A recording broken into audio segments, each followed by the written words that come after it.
अस्सलाम वालेकुम दोस्तों।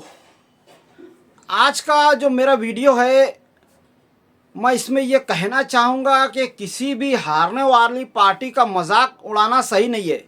जिस तरह से कल शाम के बाद से मैं देख रहा हूँ सोशल मीडिया पर अलग अलग तरीके से ट्रोल किया जा रहा है। कहीं रिक्शे में पटाखे रखकर रिक्शा फोड़ा जा रहा है, कहीं रिक्शे को दोनों तरफ से रस्सियाँ बांधकर उसका चील हरण किया जा रहा है। मैं ये कहना चाहूँगा कि किसी पार्टी को इस तरह से जलील करना किसी भी तरीके से एक मुसलमान के लिए सही नहीं है। जाहिर है, अगर कोई जीत कर आया है तो हारने वाले के लिए यही एक सबक है कि उसने ऐसी क्या गलतियां की है, उसने ऐसी कौन सी कमी की है कि जिसकी वजह से शहर के आवाम ने उनका साथ नहीं दिया। तो फिर हमें कोई हक नहीं बनता है कि हम उनका मजाक उड़ाएं, उनकी खिल्ली उड़ाएं या फिर किसी तरह से उन्हें जलील करें। ये किसी भी तरीके से एक मुसलमान के लिए सही नहीं है। मैं कहना चाहूँगा कि इस तरह से सोशल मीडिया पर ट्रोल होने वाले पोस्ट को बढ़ावा ना दें और उसे शेयर ना करें। ये हमारे इस्लामी शार के मुखालिफ है। उलमाए कराम का शहर है, मस्जिदों मीनारों का शहर है। यहाँ उलमाए कराम की इज़्ज़त की जाती है और दीन की इज़्ज़त की जाती है। इस्लामी शार के मुताबिक हमारा ये शहर चलता है और इस इलेक्शन में मालेगांव शहर के आवाम ने इस चीज़ को साबित कर दिया है। अब किसी हारने वाले का ट्रोल करके हमें अपनी ही शरीयत का मजाक उड़ाना नहीं है, हमें अपनी ही दी हुई जवाब का मजाक नहीं बनाना है। अगर हमने अपने वोटों के ज़रिए ये साबित कर दिया है कि हम दीन इस्लाम की और शरीयत की इज़्ज़त करते हैं और इस ताल्लुक़ से कोई भी हमें बेवकूफ़ नहीं बना सकता है, तो अब हम जीत के नशे में आकर के किसी का मजाक उड़ाकर अपनी इसी सोच को गलत साबित कर रहे हैं।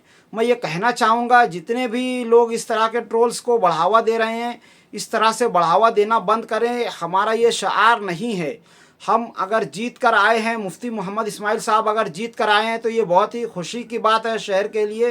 पर खुशी का मतलब ये नहीं है कि आप किसी के जज्बात का मजाक उड़ाएं।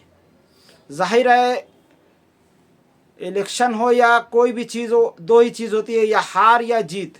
तो इसका मतलब ये नहीं है कि हारने वाला जीतने वाले से मुंह छुपाए, बल्कि बड़ा दिल करके उसे मुबारकबाद देना चाहिए और अपनी हार को कबूल करके ये मान लेना चाहिए कि हमारे अंदर कुछ कमी थी जिसकी वजह से शहर के आवाम ने हमें पसंद नहीं किया। और इसी तरह से जीतने वाले को ये जानना चाहिए कि अगर हम जीत कर आए हैं तो मालेगांव शहर के आवाम ने हम पर भरोसा किया है, तो हमें उस मेयार पर खरा उतरना है।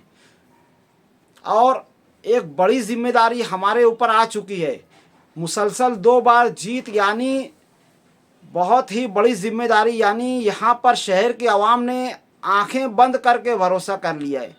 मुसलसल 2 बार जिता करके इतने ज़्यादा बोगस वोटों के डालने के बावजूद अगर मुफ्ती साहब को मुसलसल 2 बार जीत करके आवाम ने दिया है, इतने ज़्यादा फूट पड़ाने के बावजूद, फ़िरका परस्तों की इतनी साजिशों के बावजूद अगर मुफ्ती साहब को मालेगांव शहर के आवाम ने भरोसा दिलाया है और जिता करके लाया है, तो यहाँ पर मुफ्ती साहब के वर्कर, उनके मानने वाले और मालेगांव शहर के आवाम और ख़ुद मुफ्ती साहब के ऊपर एक बड़ी जिम्मेदारी आ जाती है कि वो शहर के आम आवाम के मसाइल को हल करें।